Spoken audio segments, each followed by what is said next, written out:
Roller 100 মন যাওয়ার কথা কিন্তু যাইতেছে না।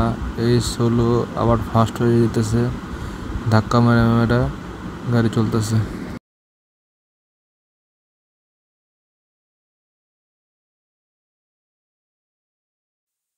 গিয়ার মোটরে স্প্রোনেটটা কাজ করতেছে না, চেক দিচ্ছি। তো এটা আমরা নতুন লাগামো, তারপরে দেখি গাড়ির আবার কি অবস্থা হয়।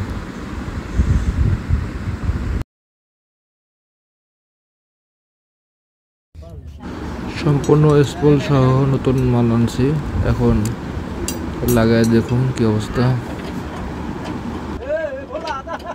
একটুখানি তেলে ভিজিয়ে নিলাম, স্মুথলি ভিতরে যায়।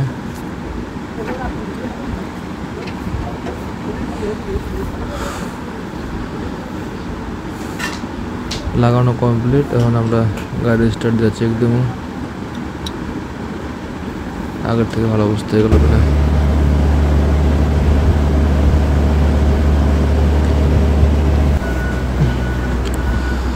হ্যাঁ, প্রায় অনেকক্ষণ, আধা ঘন্টা ট্রায়াল দিলাম। গাড়ি এখন আগের থেকে অনেক ভালো চলতেছে, কোনো ধাক্কা ধাক্কি নেই, স্মুথলি 100 হয়ে চলতেছে।